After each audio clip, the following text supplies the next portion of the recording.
Hello, my darlings, and welcome to episode 20 of the Uncomplicated Perimenopause podcast. I think I'm Kate Grosvenor, and I'm a perimenopause expert and life coach. And I think I'm Gabriella Grosvenor. As far as I know, I'm Kate's daughter. It's been one of and those I days. guess I'm here to learn with you all. I'm not even having a laugh. We've been having one of those days where it's like, we're going to record. No, we're not. Yes, we are. No, we're not. Yes, we are. And it's just, we're just throwing the cat out of the studio, and it's just, We've had a busy weekend, though, to be fair. To be fair. To be honest, to be true. 22 of you will know why. Yes, this is true. This is very true. We had a firewalk this weekend, so we were a little bit... And it was so fun. It was brilliant. It was brilliant. Everybody that was there had the most amazing time. We all did. It was fantastic. And you got the feels. You got a bit emotional, didn't you? Yes, and I didn't think I would. I was telling my mum because... Obviously, I knew beforehand what we were going to do in the firewalk and what it was about and everything. But then during the coaching session for a couple of hours, it got me emotional. I was trying to remain professional. It just took over. And then the day after, my God, I thought about every relative that has passed away, every ex-boyfriend, and just cried, just had a moment. But I feel better now that I've let things out that I didn't know needed to come out. But that was the whole point of the exercise. And I wanted you to have that experience, and that's why I did not. I thought... You didn't see it coming, did you? No, at all. See, this is the thing about firewalks. This has got nothing to do with perimenopause. Hello, everyone. This is the thing about the firewalk is it's not about the firewalk. And this is what I was saying to everybody. Yeah. I can teach you how to firewalk in 5 minutes. Here's a firewalk, go across it. It's not to do with that. It's the decisions and it's what goes on in your mindset. And so it's exhausting, but it's something to do with the firewalk. Yeah. And everyone has a completely different experience. And most people, I would say, I asked there said that they didn't even feel the fact like the hot being hot on their feet. You know it's hot. Yeah. I mean, when we say it's hot, it's like 400 degrees centigrade. 488. I googled it. I was like, hot. Yeah. It's like hot. But your mind knows it's hot, but yet you don't feel it. What we need to try next is the complete other way. Walking on like ice or something. No, I don't do cold. I'm sorry. No. But I'd love to do like a massive perimenopause event where we talk all about perimenopause and we have a whole thing, and then I help women, understand that a lot of perimenopause it is mind over matter in so many things, and then we do a firewalk. So I think we ought to have a huge perimenopause event, and then we do a firewalk. Because that'd just be so much fun. If you're interested, you know where to pop us a message. Yes. If you'd like to come to a perimenopause event near you, let me know and I will be there. Yeah. And I will be there. I'll be there. But yeah, I digress. Episode 20, what we doing, Babs? So, first, I don't want to seem rude if I'm mispronouncing. It's either Andrea or Andrea. She's from Spain. Okay. So I couldn't tell you. It might be Andrea. I think so. Andrea, I would think. But it's spelled Andrea, so I am so sorry. Because she could be Andrea that lives in Spain, but she's British. Or it could be Andrea. Who lives in España. España, okay. So she's actually from Malaga, specifically. And I've been, and I loved it. Nice. She's having better weather than we had. Although the firewalk was lovely weather. It was lovely weather. It was nice and sunny, not the day after. No. So Andrea is 44. Hello, darling. So she has 3 little kids. Oh, bless. A husband and a part-time job. Okay. She says she also knows, as you have 3 kids. Not so little. Not so little. And you have a business. Yes. She wants to know, how do you do it all? How do you manage? I'm going slightly mad. Okay, all right. How do you manage looking after your kids, spending time with your partner, being committed to your work, and also looking after yourself, especially in the perimenopause? Okie dokie. Right. Big one. Lovely question. Fantastic question. Okay. So first and foremost, oh gosh, this is, yes. So the first thing to realise is nobody's got it all figured out. So if you think I've got it all figured out, you're wrong. Okay? Just because what you see is my highlight reel. Okay, people look at me genuinely and think, I everything's smooth sailing. It really, really isn't. And what you see is a well-oiled machine that functions from lots and lots and lots of practice and a team. Mm-hmm. It is not me on my own being Superwoman. I promise you, we are a team. Mm-hmm. And mm-hmm. I rely heavily on you, mm-hmm. and my other two daughters do pitch in. Yeah. Especially when you kick them up the whatsits. No, they don't. They're really good, aren't they? Mm-hmm. So we and my partner is really caring and really supportive. Mm-hmm. So I lean heavily on my support systems. Mm-hmm. I do not do it all on my own. Yeah. Okay. And when I say, okay, so let's start at the beginning. Mm-hmm. When you're balancing children and partner and work, it is very, very difficult to find time for yourself. Yeah. And when they are little, it is even more difficult. Mm. So I think the first thing to understand is that no one has it all figured out. Yeah. Not a person. Okay. And when you then throw perimenopause into the mix, it can seem extremely overwhelming.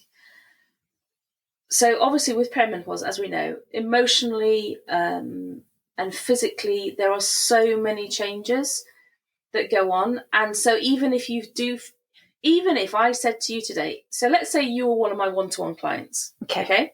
And you came to me for life coaching, mm-hmm. and we worked really, really hard for, let's say, 2-3 months, and we got it all figured out, and we prioritized everything, and we put all your rituals in place, because rituals are, some people call them routines. I don't call them routines, because as you know, I'm ADHD, so I can't bear the idea of routines, because sounds boring as well. Well, for me, it's very, very boring, because I like the new, I like the fresh. Routines to me are like death, but everyone's different. So let's say we got all your rituals in place and you knew exactly what you were doing. Because perimenopause changes so frequently, you could have a completely new symptom in the next few months that would send everything out of sync again. So it's really important to understand that in perimenopause, flexibility and the willingness to adapt to change is super important. And to go with the flow a little bit is kind of paramount. Mm-hmm.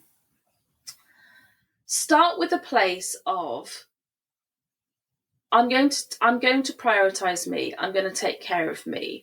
I'm going to prioritize my energy. If you can start if you can stand on the top of energy mountain almost, and just understand that if I can understand that no matter what I do, things are going to change. Okay. Yeah. So because perimenopause is going to change, my symptoms are going to change, everything's going to have ups and downs.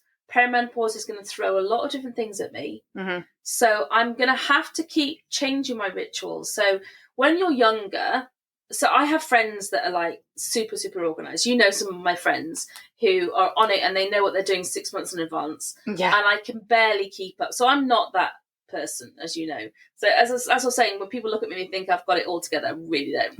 People have to remind me what I'm doing on a quite regular basis.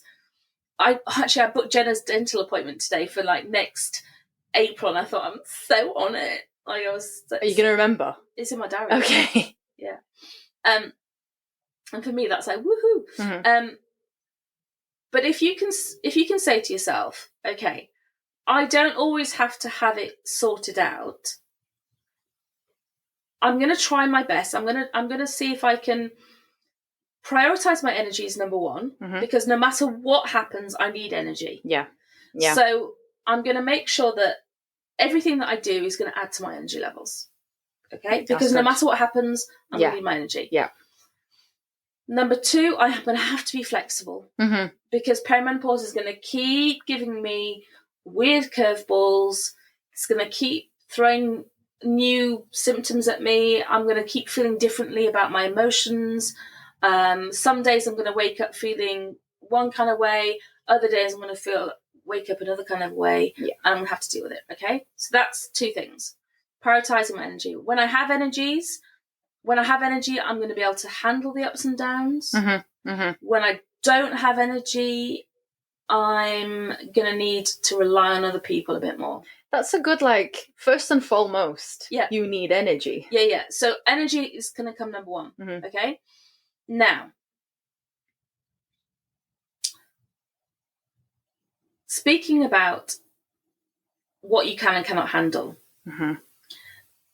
you are not an island. You've said you've got your marriage, right? Yes. Got a husband. Okay. Communication with your husband is super duper important, right? He's not the enemy, even though sometimes you will feel like you want to stab him in the eye for breathing. He's, don't breathe at me in that tone of voice. I love that. Yeah, he's not the enemy. He is your biggest advocate. He's the father of your children. He's the love of your life, hopefully. And he is going to be your rock, and you need to let him help you.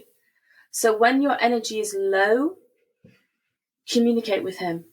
Tell him, I'm having a bad day. Yeah. It's a bad perimenopause day. I can't remember what my name is. I don't know what this thing is called.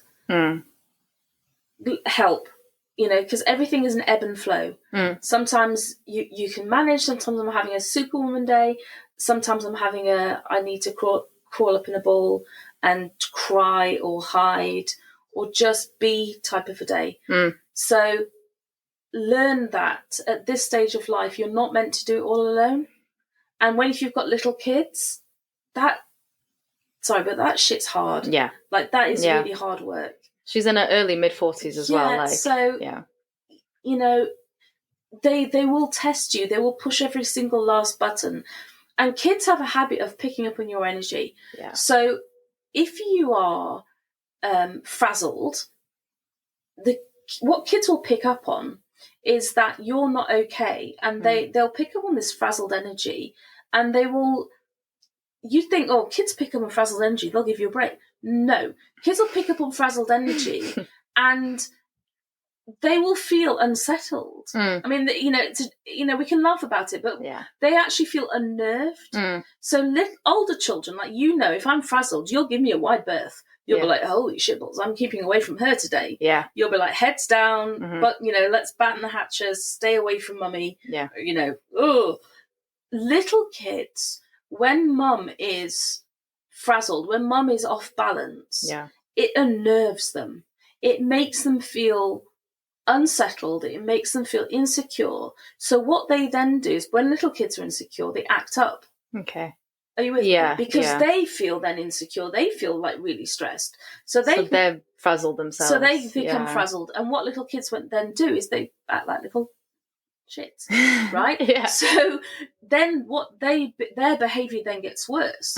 You're already off balance because that's what happened in the first place. Yeah. So then the two, like, so you're better off handing children over to your husband, just saying, I'm not doing okay. I really need a break. Yeah. So understand, when you're not fit for human consumption, you're much better, for everybody's sake. Yeah. Saying, tag, you're it. She also has a job, part-time job. Yeah. So okay. So here's the thing. If you're let's say you're on the weekend and you're really tired, because I've said so many times, perimenopause will make you feel like you're on your knees quicker than anything else. Last time I was tired like this was when I was pregnant with you. Really? Yeah. The last time I was fatigued, like, especially mid-perimenopause, was when I was first pregnant in 1999. That's crazy. I didn't know it was like bone that. tired. Yeah. Because your hormones are just all over, right? Wow, that's extreme. So so when it comes to work, one of the things that I talk to corporates about and companies about is you have to, again, this ebb and flow, and communicating with corporates is really important. I did a podcast the other day. I'm not going to mention the company because it's inappropriate. Oh, yeah. But I did a podcast for them so that they could send it out. They have they're a worldwide company and they have thousands of employees. But I was helping them draft their corporate responsibility when it comes to perimenopause and menopause, because companies need to know that, again, flexibility when it comes to their menopause and their perimenopause stuff is very important. Otherwise, they will have a brain drain because women in their late 40s, 50s, whatever it is, or mid 40s even, very, very important segment of their staff.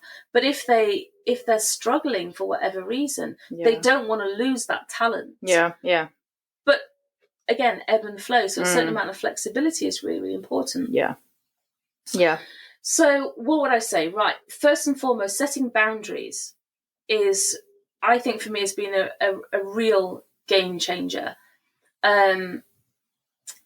Perimenopause can mess with your focus and it can mess with your emotions. So it helps me to separate, I think, time with your kids and time with work is really, really important. So if you can separate your work time and your family time, it's really important. So if you're at work, put your phone on focus mode so that no one's disturbing you. Even if you work from home, I don't know what she does. She has a part-time job. But even if when she's at home, work doesn't impede on home time. And when she's at work, the opposite, because both can bleed into each other. It's like when Rowan calls you and you're at work. It's like you can't do both. No. And I have to say to her, like, right now I'm at work. And that's your boundary. And that's my boundary, and you have to put it in place, because if I answer personal calls when I'm at work, my focus goes. I can't. My ability to multitask or compartmentalize overwhelms me. If I don't segment them properly, it overwhelms me. I used to be able to switch more easily. I think before perimenopause, I used to be able to say, oh yeah, just hold on, I'll do this, and then come back to work. Well, that makes sense. And I can't do it anymore. Yeah. I have to just stay in work mode. That's something else on top of your life. That's a big thing. So it makes sense that other things are gonna. Just can't do it. I think one area which used to suffer more is time with my partner, and he drew my attention to this. And he was because we obviously, with what I do for a living, we have very open conversations, and he feels very comfortable to say to me, you're getting the balance wrong. In our house, we're quite good at. We're very open. We're very good at communication. So he feels very comfortable to say to me, you haven't prioritized me this week, or can we schedule in time, or so because we have this open communication, if I'm getting the balance wrong, he does feel comfortable to say to me, hey, let's do date night. Or it's good that he does that. Yeah, that he feels comfortable. And this is the thing, when you have this communication, you have that type of relationship, he feels very comfortable to say to me. But I am aware as well, so sometimes I'll say, I'm so tired this week, but I'd love to, let's come on the weekend. Can we spend a day together?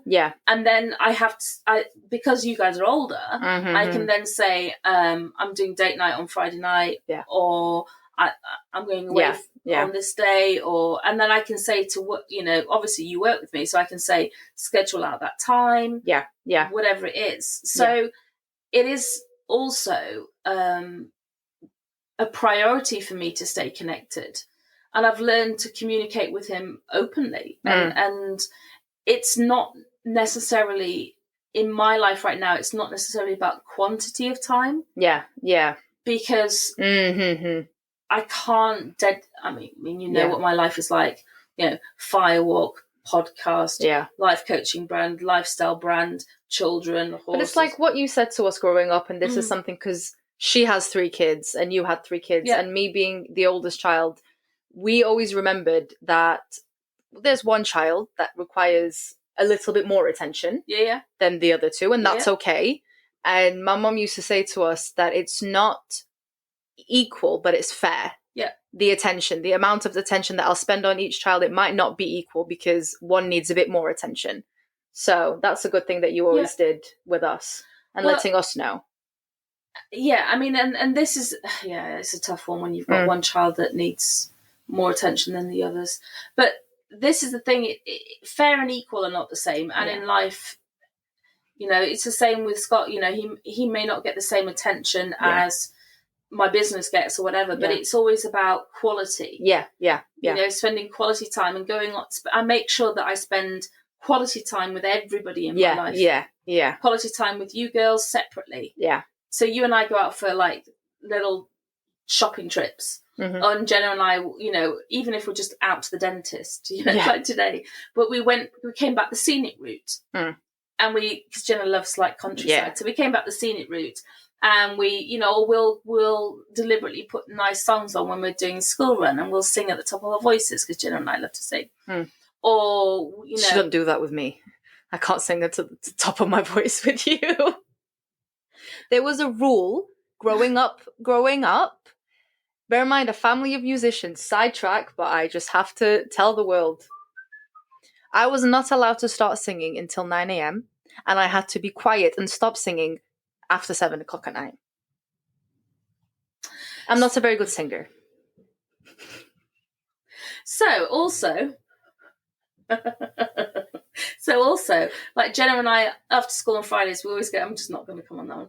After school, we go for Costa Coffees every Friday. Yeah. And that's our little date as well. She does really cherish. And it's like, Scott will say, do you want me to pick up Jenna? I'm like, never on a Friday. Because that's our little time together. Yeah. So it's putting those pockets of, I'm just going to like, skip over that. It's putting those pockets of time in with each person that you value in your life to say to them, you are a priority. No matter how little time you have, it's making sure that you have that quality time with people, and they know that you're a priority, whether it's your best friend, whether it's your partner, and don't let friendships go as well. They're also I was going to say friendships is a good big relationship as well that you have to maintain. Female friendships. Female friendships of a certain age, like you need your female friends. So just making sure you have those female friendships in there as well. And it's just pockets of time. It doesn't have to be whole, great, big, huge days with people. So putting those things in. So let's just recap. So you are the top of energy mountain. Energy is number one priority. Then you've got to make sure that you compartmentalize and you put your boundaries in place, work life. Then it's letting people know when you're overwhelmed and relying on your support system. Then it's spending priority time with each person in your life. Okay, small moments. Make the biggest difference. Even if it's just having, like when the kids are in bed, sitting down before, not just rushing off to bed yourself, having that cup of cacao or, tea with, sorry, I'm a lover of cacao, having a cup of cacao with somebody or having a cup of tea with them before you go to bed, just catching up with each other, grown up time together, really important. And then with your self-care, with your self-love, it has to be non-negotiable. If you are not okay in yourself, everything else falls apart. I learned this the hard way, and obviously I'm a life coach. That's above everything else. First and foremost, with my background in psychology, I am a life coach, and it's my passion in life. It's what I do one-to-one with clients. And you're a damn good one. Thank you, my lovely. But it's very kind of you. But it's why I'm on this planet, apart from being a mum and everything else. But what I'm most passionate about is helping women avoid burnout, helping women to change their mindset around so that they can think in a way that benefits them and changes their relationship with themselves. This is my whole thing in life, and you have to spend that time with yourself and learn why you're so special and why you're so. I truly believe women are beautiful, beautiful, beautiful humans, and they're so special. And learning to love yourself, and care for yourself, and really take amazing time to nourish yourself, nourish your mind, nourish your body, nourish your soul is vital. I didn't learn it earlier enough in my life, and that's why I nearly had I did have a crash in 2016. And in perimenopause, I think this is more important than at any other time in your life, because there are some things that you can do that will help your obviously your perimenopause journey, like the supplements and collagen and everything else, but also yoga and also hydration and also sleep. I genuinely believe that these kind of things can make your journey, I mean, I would say lessen, for most women, your symptoms can halve or become 70% easier just by looking after yourself. Yeah. So you can choose the kind of journey that you have. Now, obviously, some symptoms are horrific, and we know that. I'm not, horrific's maybe a strong word, but some symptoms really suck.